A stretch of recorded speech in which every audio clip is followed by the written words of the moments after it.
I flew across 2 states to help my sister after her surgery. At the recovery center, my mom blocked the door and said, "She doesn't want you here looking for credit." I turned around and left. 2 days later, the center called, "Sir, you're listed as the financial guarantor." I sat down and said, "Hey everyone. Before we get into today's story, one quick thing. If you've been showing up for these videos, watching, staying till the end, this is me asking you to make it official. Hit subscribe. It costs you nothing and it means everything to this channel. Thank you for subscribing. Now let's get into it." The call came on a Tuesday morning, while I was sitting at my kitchen table with a cup of coffee I had not yet touched. The morning had the specific quality of stillness that Tuesday mornings tend to carry in cities that do not know you well. No particular urgency. No event on the calendar. Just the ordinary, unmarked quiet of a weekday that had not yet decided what it wanted to be. I had returned home 2 days earlier. I had unpacked the canvas bag. I had placed the folder on the desk in the second bedroom I used as an office, and I had not opened it since, the way you do not immediately open things that you know will require your full attention when you do. A calm, professional voice introduced herself as the patient financial coordinator at the Meadowbrook Recovery Center. She said my name once, in the particular way that people say names when they are reading them from a document, rather than addressing a person they have chosen to call. She verified my address. She verified the last 4 digits of a number I recognized immediately, the account I had used for the insurance coordination correspondence 6 weeks earlier. Then she said, "Sir, you're listed as the financial guarantor for this account. We have an outstanding balance of—" I stopped her. Not because I was shocked. I want to be clear about that from the beginning, because the rest of this story depends on understanding that moment correctly. I stopped her because I needed to ask one question first. I needed the answer before I heard the number, because the number was not actually the thing that mattered. The number was a consequence. I was interested in the architecture. "Can you tell me," I said, "the date the guarantor form was signed?" A pause. The soft, unhurried sound of a file being opened on the other end of the line. She told me the date. I sat down. Not dramatically. I want to be precise about this. I was already seated. But something in the way I was sitting changed. A particular settling. The kind that happens when a weight you have been half carrying for longer than you realized finally becomes fully visible. And you understand, perhaps for the first time, exactly how long you have been holding it, and what it has actually cost you to do so. "Thank you," I said. "I'll need the withdrawal paperwork, please." The please was not politeness, but we will get to that. My sister Rachel's surgery had been scheduled for the 14th of the previous month. A spinal procedure, serious and carefully planned, the kind that requires a dedicated recovery facility rather than a standard hospital discharge. She had called me 3 weeks before the date, and I had understood the call at the time as what it appeared to be. A frightened younger sister reaching out to the brother who had always, without exception, shown up. I was good at showing up. Our family had always understood this about me. My mother spoke of it occasionally with a particular quality of pride that, examined now with the clarity that distance and documentation provide, contained something more transactional than maternal warmth. It was the pride of someone acknowledging a reliable feature of a system they depended upon. Rachel had understood it in the quieter way that younger siblings sometimes understand the dynamics of older ones, not as something she needed to examine, but simply as a condition of the landscape. Marcus shows up. Complete as stated, requiring no further analysis. She had walked me through the surgical details carefully, with the methodical attention to information that Rachel deployed when she needed something and wanted the need to feel smaller than it was. The procedure, the recovery timeline, the specific facility her surgeon had recommended. She mentioned, toward the end of the conversation, that there were some financial documents involved, an insurance coordination issue, a guarantor requirement that the facility required before confirming the admission. She said it the way you mention something you have already decided is handled. Not a question, not quite a request. Saw more like an item being confirmed off a list that had already been assembled without your having been consulted about its construction. I told her to send me whatever she needed. She said she would. She did. I signed the guarantor form the same evening it arrived and returned it without reading the date field because why would I read the date field? The form was in front of me. My sister needed it signed. I signed it. This was consistent with a pattern I had been participating in for long enough that it had stopped feeling like a pattern and had started feeling like simply the way things were, the natural shape of my relationship to this family and its various requirements. I booked my flight 4 days later. The packing was careful. The canvas bag I carried through 2 airports and a 6-hour drive was not large, but it was assembled with the specific knowledge of a person who had been paying attention to another person for years. The lip balm she had mentioned once in a conversation 18 months earlier, a particular brand from a particular pharmacy, the kind of detail that stays with you when you are the kind of person who saves things. A novel with a broken spine, the one she had started twice and not finished. 2 pairs of fuzzy socks in colors she would actually wear. And a folder, a plain manila folder slightly overstuffed with the accumulated paperwork of 6 weeks of insurance coordination. Pre-authorization letters, correspondence with the facility's billing department, a detailed summary of the coverage pathway I had arranged through a combination of patience and a thorough knowledge of her policy that no one had asked me to acquire but that I had acquired anyway, because that is how I approach things that matter to me. The coverage pathway had reduced the projected out-of-pocket costs for Rachel's procedure by an amount the family did not know about, because no one had thought to ask who had arranged it or what the arranging had required. I was not keeping this as ammunition. It simply had not come up. Such things in my family rarely came up. You did the work. The work was absorbed. Life continued in the direction it had always been moving. I carried the bag through security with the quiet efficiency of someone who travels often enough not to find the process remarkable. I carried it onto the plane. And I carried it through the rental car pickup and down a long stretch of interstate I had not driven before, and into the parking lot of the Meadowbrook Recovery Center, which was precisely the kind of facility that understood its clientele thoroughly. Discreet, considered landscaping, muted colors selected to suggest expense without announcing it. The particular hush of a building designed to communicate that distress, when managed by the right professionals in the right environment, could be made to resemble something almost like peace. I was 40 feet from my sister's door when my mother stepped into the hallway. She was dressed well.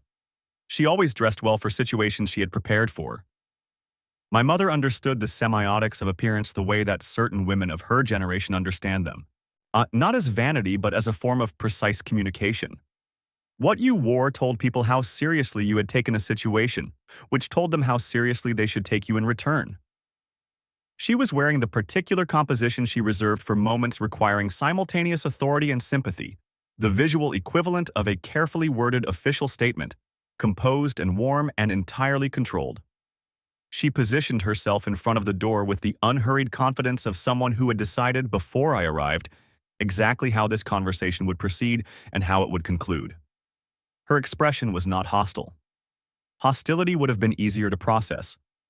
Hostility is legible. It gives you something to respond to. What she wore instead was something more managed, more deliberate, the face of a woman explaining something regrettable but necessary, the expression of someone who has already filed the relevant paperwork and is now simply informing you of the outcome as a courtesy. "She doesn't want you here," my mother said. Her voice was quiet, reasonable. The voice she used when she wanted cruelty to sound like wisdom, a skill she had developed over decades and deployed with the confidence of long practice. "She doesn't want you here looking for credit." The hallway had a particular stillness in the moment after she said it. Not silence. There were ambient sounds, the distant operational hum of a facility going about its work, the soft mechanical breath of climate control, footsteps somewhere further down the corridor. But in the specific space between my mother's words and whatever was supposed to come next, the stillness had texture. The staff member at the front desk, a woman in her 30s with the careful professional neutrality of someone who has learned through repeated experience to be present in difficult family moments without becoming part of them, had looked up when my mother spoke. She was not pretending not to have heard. She was watching with the particular attentiveness of someone who sees something and has not yet determined what to do with what she is seeing. I stood there for a moment. I want to be accurate about what I felt, because it matters to what came afterward, and I have thought about it enough to believe I can describe it with precision. It was not rage. It was not surprise in the way surprise usually presents itself, sudden and disorienting and accompanied by the physiological evidence of shock. What it was, more accurately, was the specific clarity that arrives when a sound you have been half hearing for years, ambient and below the threshold of full attention, suddenly becomes completely distinct, fully audible, unmistakable. I looked at my mother. She stood in front of my sister's door with the expression of someone who had already written the next several paragraphs of this story and was waiting, with a patience that was itself a form of pressure, for me to begin performing my assigned role in them. I picked up the canvas bag. I turned around. I walked back down the hallway, past the front desk where the staff member was still watching, through the glass doors at the end of the corridor, across the parking lot, and into the rental car. More, the exit was not dramatic. I did not pause. I did not look back. I did not deliver a line. I have found over the years that restraint is frequently the most devastating available response. My mother, I was fairly certain, had prepared herself for an argument.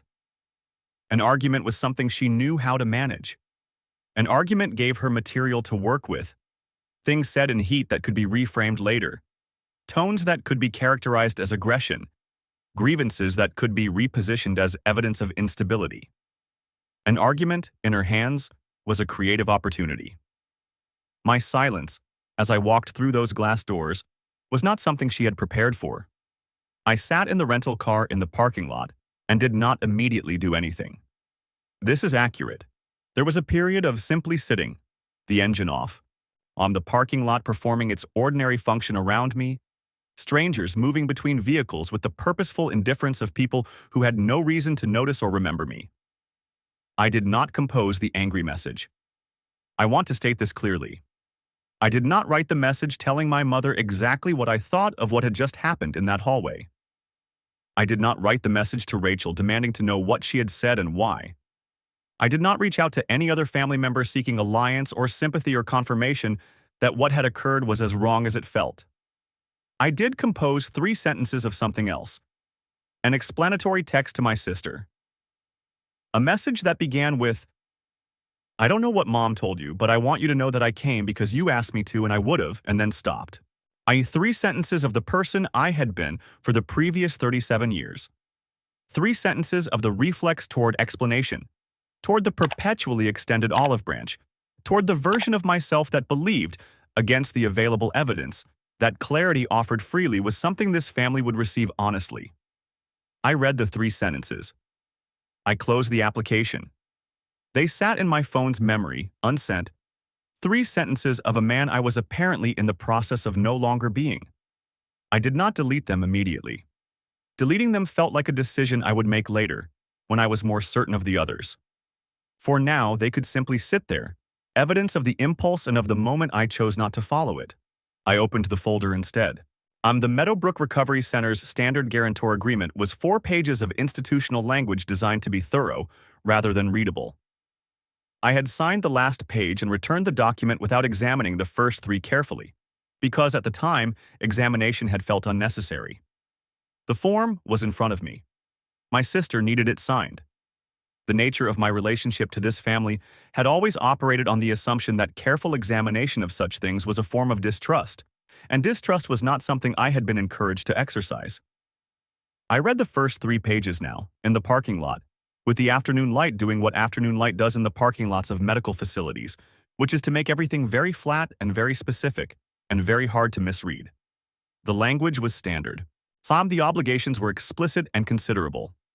My signature was on the last page, recognizable in the way your own handwriting is always recognizable, with the slight disorientation of encountering something familiar in a context that has made it strange. The date field was directly above the signature line. I read the date. I read it again, more slowly the second time, in the way you reread something not because the words are difficult, but because the meaning requires a moment to fully land. The date on the guarantor form was 11 days before I had booked my flight. Not 11 days before the surgery. 11 days before I had made the decision to fly, before I had opened the airline application, selected the dates, entered my payment information, received the confirmation email that was still in my inbox, time-stamped and irrefutable, now which meant that when Rachel had called me 3 weeks before the procedure, The form had already been dated. My role had already been established in the official record of the facility. The conversation I had understood as a frightened sister reaching out to her brother had been, against the evidence of this document in my hands, something considerably more procedural than memory had preserved. She had not been asking me to help. She had been confirming that I would. I sat with this for longer than was strictly necessary, in the sense that the conclusion was not going to change with additional sitting. But there is a specific quality to the process of understanding something you have been not understanding for a significant period of time. It requires more than a single moment of recognition. It requires a recalibration of memory, a rereading of events you believed you had read accurately the first time. The call 3 weeks before surgery. The form appearing in my email that same evening. The light, almost incidental way she had mentioned the financial coordination. The specific phrase she had used. I hope you can be involved. Not. Can you help? Involved. I was still holding the form when I found something else in the folder. A printout of the center's intake correspondence. Emails I had been copied on during the insurance coordination process, most of which I had filed without detailed review, because at the time they had been background material. Near the top of the thread was a note from the Patient Services Department, the kind of brief administrative record that facilities generate automatically when phone inquiries are made. The note confirmed a phone inquiry regarding visiting arrangements for an incoming patient. The inquiry had been made that morning, before my flight had landed. Someone had contacted the Meadowbrook Recovery Center before I arrived to discuss how my visit would be managed. The note recorded the inquiry with institutional neutrality, specifying only that it had occurred and that it had concerned visiting arrangements for a family member expected to arrive later that day. My mother had scheduled the door before I walked through it. The hotel I found that evening was clean and functional and entirely without character, which suited the particular texture of the 2 days I spent in it. I ordered food I ate without tasting. I slept adequately. I reviewed documents with the methodical patience of someone who has decided that clarity, or however uncomfortable its contents, is preferable to the particular discomfort of not having it. The voicemail from my mother arrived on the first evening. 17 seconds. She said my name. She said she hoped I understood that everything had been handled with Rachel's best interests at heart. She said she hoped I was okay with everything. The word hallway did not appear. The phrase, what I said to you, did not appear. The word sorry was also absent. What the 17 seconds contained, in its entirety, was the careful, practiced language of a woman managing a situation she still believed she controlled. Not acknowledgement, but administration. Not apology, but positioning. The language of someone who has not yet understood that the ground has shifted beneath the story she is telling. I did not return the call. And the family group chat produced its messages the following morning. Photographs of flowers. Encouraging notes from relatives who appeared twice a year at holidays and considered this sufficient. Progress reports delivered with the warm, slightly performative optimism that group chats generate in situations where everyone has agreed, without explicit discussion, to behave as though a particular thing has not happened. My name appeared once in the thread, in a message from my mother near the middle of the scroll. She had written that I had chosen not to stay, that it was entirely understandable given my schedule, and that Rachel was being wonderfully looked after. The phrasing was, in its way, generous. She had not made me the villain of the public account. She had simply made me absent. Legitimately, reasonably, understandably absent. A man with a schedule who had made a choice. The word chose appeared twice. No one replied with a correction. I set the phone down and opened the call log. I had saved the original conversation with Rachel, not strategically, and not out of any anticipated need, but because I save most things. Receipts, emails, call logs, correspondence. This habit had always mildly irritated my family, who found it excessive. I had never been able to explain adequately that I did not save things because I expected to need them. I saved them because I was the kind of person who needed information to be precise, and precision requires records.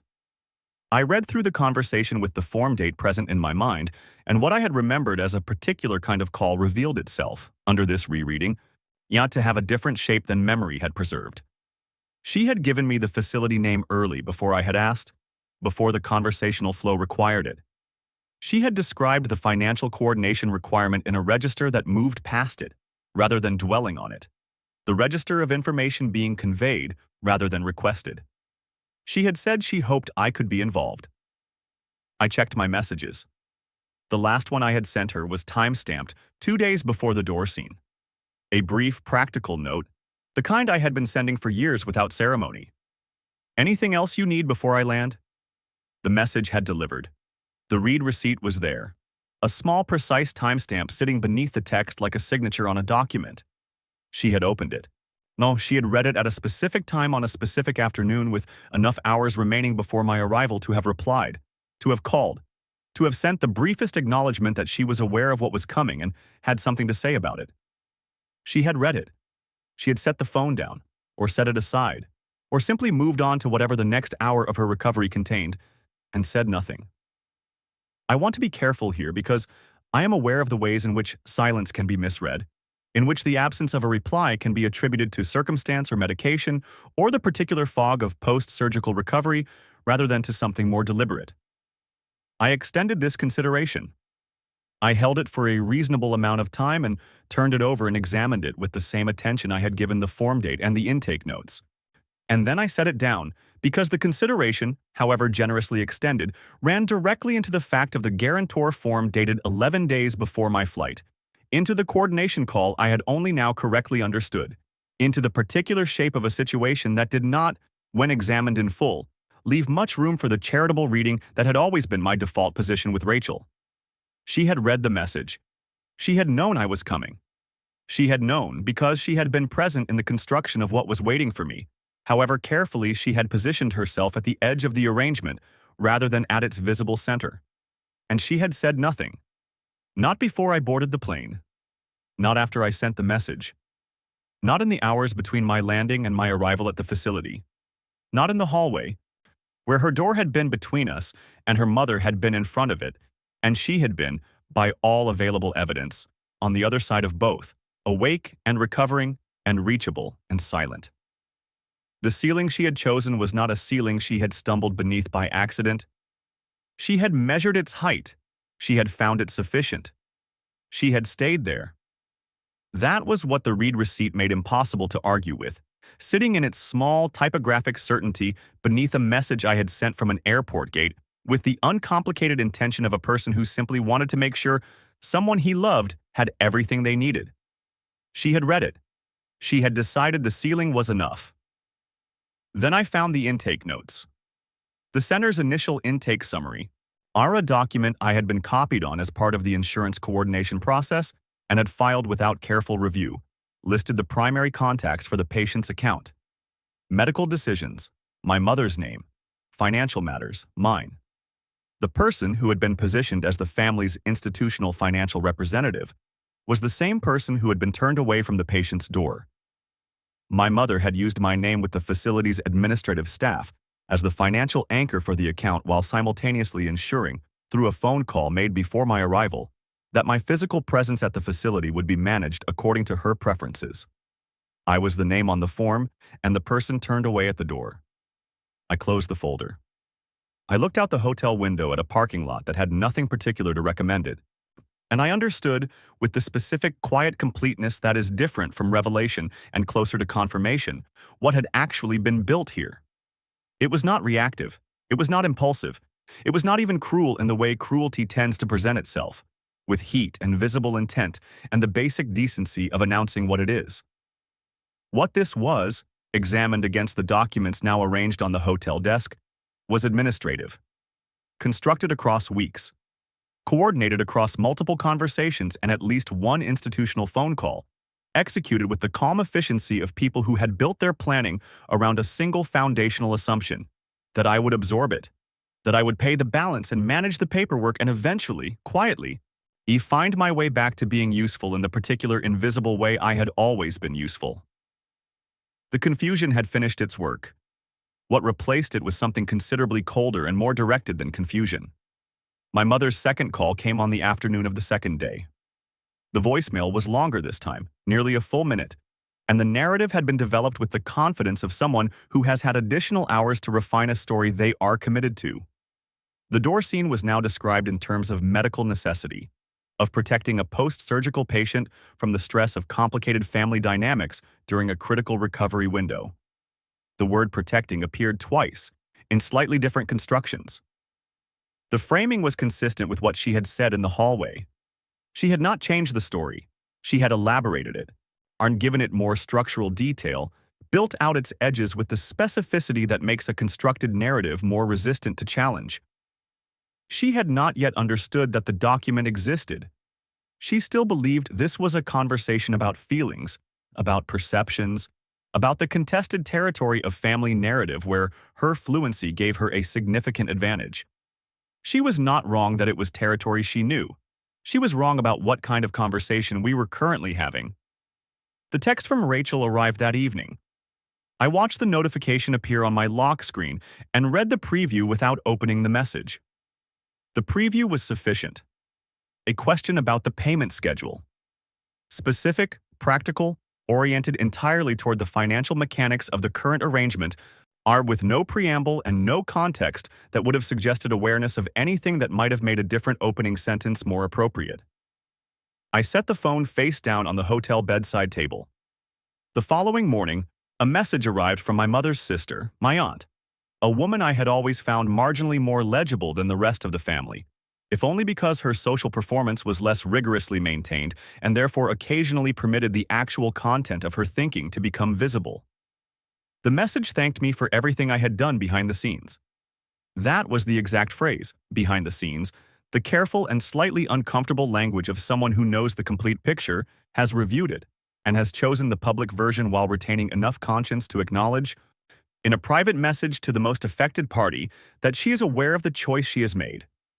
She was thanking me for my effective invisibility. I read the message.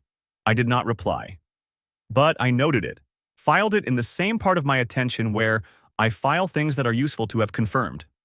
Then the coordinator called. I had expected the call, which is different from being ready for it.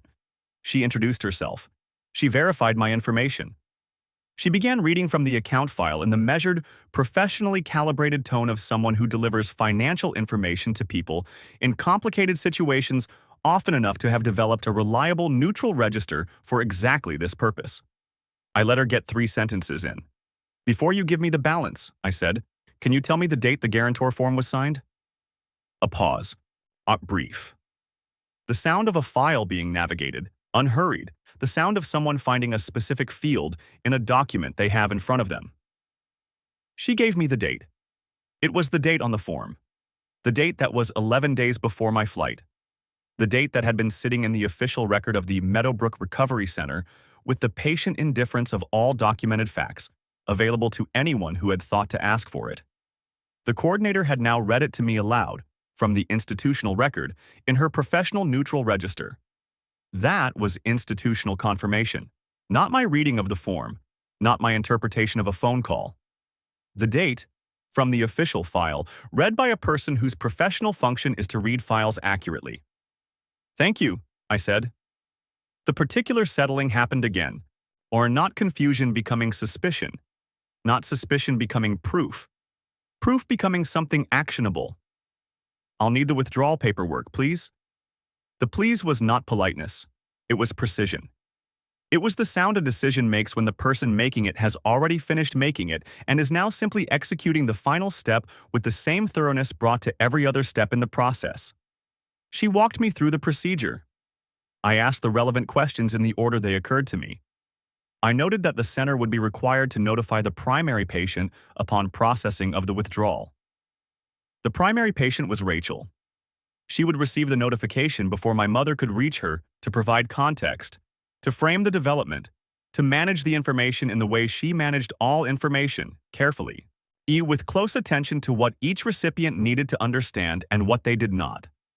For the first time in this particular sequence of events, the narrative architecture was not my mother's. The withdrawal was processed by the following afternoon. That evening, I opened a document on my laptop and compiled a list. 17 entries. Dated, specific. Every financial contribution connected to Rachel's surgery and recovery. every administrative task. The insurance pre-authorization process, itemized. The coverage pathway and the concrete amount by which it had reduced the projected costs. The guarantor obligation and its signing date. The flight, the rental car, the hotel I had not planned to need. No commentary accompanied the list. No opening paragraph explaining what it was or what I intended by sending it. No italics for emphasis. Just the record, dated and organized, the way records are when they have been kept by someone for whom precision is a reflex rather than a rhetorical strategy. I sent it to Rachel in a single message. One attachment. One line of accompanying text, which said only, "For your records." I did not follow up. Her call came 2 days later. I was at my kitchen table, the same chair, a cup of coffee I had this time remembered to drink while it was still the appropriate temperature. The morning had the same quality of ordinary Tuesday stillness as the morning the coordinator had first called, which struck me, briefly, as the kind of symmetry that exists in real events only accidentally, and therefore carries no particular meaning, but that the mind notices anyway because the mind is inclined toward pattern. The phone vibrated against the table surface, Rachel's name on the screen. I looked at it. The phone rang 4 times, which takes longer than you expect when you are sitting completely still, holding a phone, watching it ring. It went to voicemail. I did not listen to the voicemail.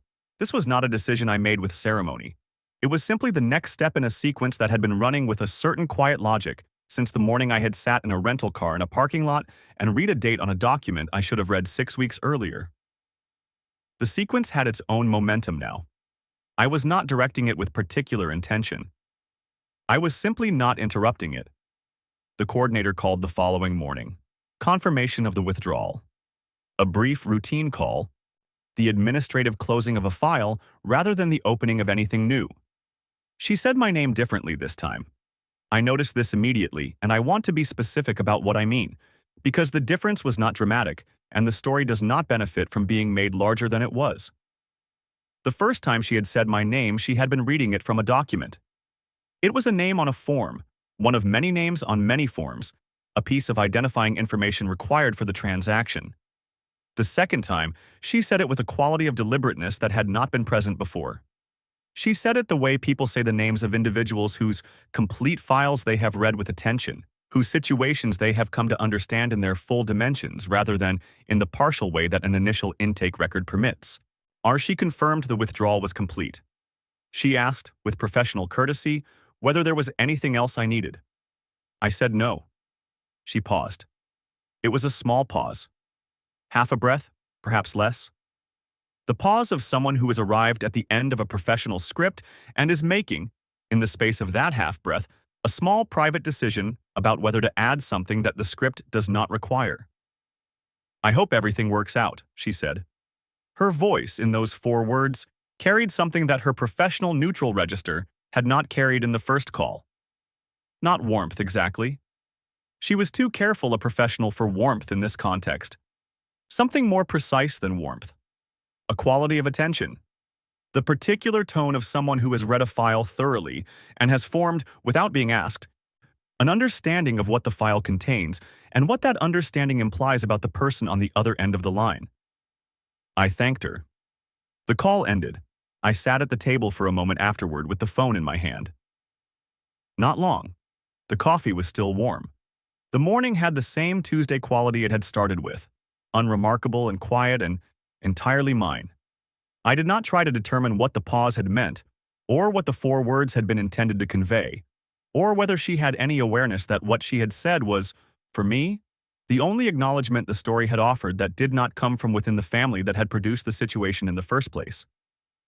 I simply noted that the pause had been there, that a woman who had read the complete file had chosen, in the space between the end of her script and the end of the call, to say something that was not required of her. That it was institutional rather than familial seemed, to me, entirely appropriate.